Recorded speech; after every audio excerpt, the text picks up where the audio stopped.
Hello everyone, कैसे हैं आप सभी। तो अपनी लाइफ में प्रयास करते करते आप एकदम से थक चुके हैं कि अब अपनी ज़िंदगी को कैसे हम सही करें। जब भी कोई नई शुरुआत करते हैं, कोई भी चीज़ करने की कोशिश करते हैं तो वो चीज़ें बिगड़ जाती हैं। और ये एक बार की बात नहीं है, हमेशा हमेशा ऐसा होता है। आप चीज़ों को एक तरफ से सही करने का प्रयास करते हैं तो दूसरी तरफ से 3-4 मुसीबत एक साथ आ जाती है। मतलब आप ये भी यही सोचते हैं कि ज़िंदगी आखिर चाहती क्या है मुझसे, क्या करवाना चाहती है। तो इसके लिए सबसे बड़ी बात यही है ना कि ज़िंदगी वाकई में कुछ बड़ा करवाना चाहती है। जब जब भी हमारे साथ ऐसी घटना होती है कि हाँ, हम कुछ एक चीज़ सही करने का प्रयास कर रहे हैं लेकिन चारों तरफ से मुसीबत आ रही है, ऐसी चीज़ें मतलब जिसकी हम कभी उम्मीद नहीं करते वो चीज़ें हमारे साथ हो जा रही हैं, तो फिर हम कैसे करेंगे। हमारा मतलब ये हमारा हौसला तोड़ने का प्रयास ज़िंदगी क्यों कर रही है। तो विश्वास मानिए, पहला ही ये मतलब सिग्नेचर जिसको आप बोल सकते हैं, साइन है कि आपकी ज़िंदगी में कुछ अच्छा होने वाला है अगर आप इसी तरह से लगे रहे तो। अब करें क्या, ऐसी बड़ी बड़ी बात करने से तो कुछ होगा नहीं, हाथ पैर तो चलाना पड़ेगा। इसके लिए सबसे बड़ी बात है ना कि आपको बैठ के थोड़ा सा ये सोचना पड़ेगा कि मेरी ज़िंदगी में क्या क्या बिखर चुका है। जो कुछ चीज़ें तो ऐसी होती हैं जो ऐसी बिखरती हैं जिनको समेटा नहीं जा सकता है, लेकिन कुछ चीज़ें ऐसी होती हैं जिनको समेटा जा सकता है। उसके लिए सबसे पहला काम है कि बहुत साल की जो पहले की पुरानी बातें हैं उनको हमें भुला देने की ज़रूरत है। जिसको हम समेट नहीं सकते हैं, जिसका हमको लगता है कि ये मेरे हाथ में नहीं, ये मेरे हाथ से बाहर है, तो उसको ईश्वर के ऊपर छोड़ के उसको हमें उसके पीछे नहीं भागना है। हाँ, वहीं पर हमें ये देखना है कि मेरे हाथ में क्या क्या चीज़ें हैं जिसको मैं बना सकती हूँ। अब वो चीज़ें आपको बहुत बिखरी हुई दिख रही हैं, वो चीज़ें कुछ भी हो सकती हैं। तो अब वहाँ पे जैसे कहते हैं ना कि कांच का टुकड़ा अगर बिखर जाता है तो हम एक एक बड़े धीरे धीरे चुनते हैं कहीं कि पैर में धंस न जाए। वो ऐसी चीज़ें होती हैं ना कि अगर चुभती हैं तो सीधे खून निकालती हैं। तो हमें भी अपने उन बिखरी हुई चीज़ों को बचा के इसी तरह से उठाने की ज़रूरत है, एक जगह इकट्ठा करने की ज़रूरत है।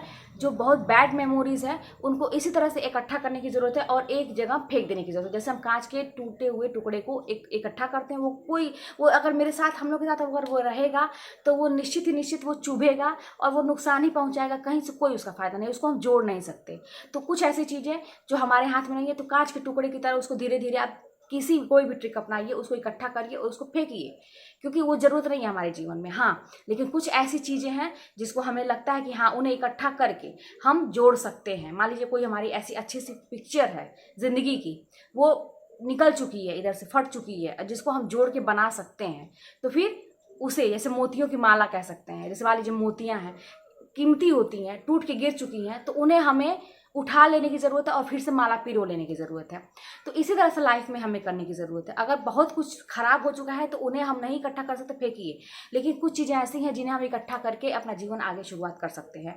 अब इसके लिए सबसे पहली बात है कि हमें अपने अंदर विश्वास होना चाहिए। दुनिया लाख हमें कहे कि तुम कुछ नहीं कर सकते, तुम निकम्मे हो, तुम जो भी आपको टैग देना चाहे दुनिया दे, आपके अपने दे, आपको दे, लेकिन आपको अपने मन में विश्वास होना चाहिए कि यार ये तो ऐसे ही कह रहे हैं, इनका हो सकता है कि दिमाग खराब हो गया है और मैं ऐसा नहीं हूँ, मैं बहुत कुछ अपनी ज़िंदगी में कर सकता हूँ। मैं अपनी ज़िंदगी जो भी बिखरी हुई है चीज़ें हैं, बिखरे हुए पन्ने हैं, उनको मैं समेट के एक जगह इकट्ठा करके एक बड़ी खूबसूरत सी अपनी ज़िंदगी में बना सकता हूँ। तो बस प्रयास करने की ज़रूरत है इसमें, और बिल्कुल भी ये सोचने की जरूरत नहीं है कि अब मैं क्या करूं। तो कहते हैं ना कि इस तरह से बर्बाद होने से ज़िंदगी अपनी हम बचा सकते हैं। बस उसके लिए यही है कि हंसो, खेलो और जो भी करो अभी वर्तमान में जियो, और आज का, अभी का अगर वर्तमान का हम बना लिए तो हमारा भविष्य बनेगा। भूतकाल की चीज़ों को, अच्छी चीज़ों को हम याद करेंगे, और जो ऐसी चीज़ें हैं जो हमें तकलीफ देती हैं, दुख देती हैं, उन्हें हम बिल्कुल भी याद नहीं करेंगे। सोचेंगे कि वो चीज़ें उस घटना के साथ ही दफन हो गई, कहीं नहीं हुई तो मैं उनको दफना दूंगा, मैं उन चीज़ों को रिपीट नहीं करूंगा। क्योंकि दिमाग में जो चीज़ हम बार बार लेके आते हैं, दिमाग वही चीज़ हम मतलब उसी तरह से पूरा एक थॉट हमारा बना देता है। आप देखे होंगे कि बड़े बड़े लोग, अगर कोई हम अपने से अगर कोई अपने लिए कहते हैं कि नहीं मैं कर सकता हूँ, मैं अच्छा कर सकता हूँ, तो हमें विश्वास नहीं होता है। वहीं कहीं एक ऐसा व्यक्ति जो सफल हो चुका है या कोई बड़ा है जिसे हम मानते हैं, अगर वो व्यक्ति यही बात कहता है तो हमें कहीं ना कहीं से विश्वास हो जाता है कि हाँ, मेरा समय अच्छा आने वाला है, और हम महसूस करने लगते हैं। और जब महसूस करने लगते हैं तो वाकई में हमारे साथ चीज़ें अच्छी होने लगती हैं। तो बात वही है कि सारी चीज़ें हमारी सोच के ऊपर डिपेंड करती हैं कि हम किस तरह से अपनी ज़िंदगी को बचा सकते हैं।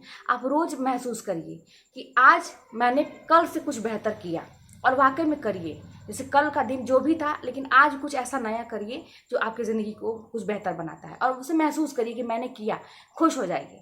फिर कल के लिए कुछ एक बेहतर काम करिए। जैसे कहते हैं ना, प्रोत्साहन खुद को देना, अपनी ज़िंदगी को देना। एकदम ज़िंदगी बच्चे की तरह से है। जैसे एक बच्चा जिद पकड़ता है और उसको हम डांट के डपट के नहीं करवा सकते, ज़बरदस्ती नहीं करवा सकते, लेकिन वही अगर घुमा के उसको कहें तो वो बच्चा कर देता है। वैसे ही हमारी ज़िंदगी है। अगर कोई ऐसी सिचुएशन होती है जहाँ पर हम ज़बरदस्ती नहीं कर सकते हैं, लेकिन वहीं पे मतलब उसी चीज़ को अगर हम थोड़े से दूसरे नज़रिए से थोड़ा सा सॉफ्टली अगर उसको हैंडल करें तो वो चीज़ें सही हो जाती हैं। तो अपनी ज़िंदगी को अप्रिशिएट करने की ज़रूरत है, खुद से अपने आप को अप्रिशिएट करने की ज़रूरत है कि अपनी पीठ थपथपाइए, अपने आप को शाबाशी दीजिए और महसूस करिए कि हाँ, मेरा कल का जो दिन था आज का दिन उससे बेहतर है। खुशियाँ खोजिए, ढूंढिए। दुख अपने आप आते हैं, उसको खोजना नहीं है, वो अपने आप आएंगे, चल के आपके पास आएंगे। आप भागेंगे तब भी वो पीछा करेंगे, लेकिन खुशियों के पीछे हमें भागना पड़ता है, उन्हें महसूस करना पड़ता है, उन्हें खोजना पड़ता है। तो ये काम करके देखिए, आप देखेंगे कि दिन पे दिन आपकी ज़िंदगी जो है बेहतर होती चली जाएगी और एक दिन आपकी झोली में बहुत सारी खुशियाँ इकट्ठा हो जाएंगी। फिर आपका पूरा व्यक्तित्व ही एक समझिए कि सकारात्मक बन जाएगा और बड़े बड़े निगेटिव जो आपके जीवन में कुछ भी चीज़ें होंगी तो उनको आप ऐसे पॉजिटिवली आप उसे हैंडल कर सकते हैं। तो फिर चलिए मिलते हैं नेक्स्ट वीडियो में, और कोई भी बात होगी तो कमेंट के माध्यम से बताइएगा और चैनल पर नए हो तो सब्सक्राइब कर लीजिएगा।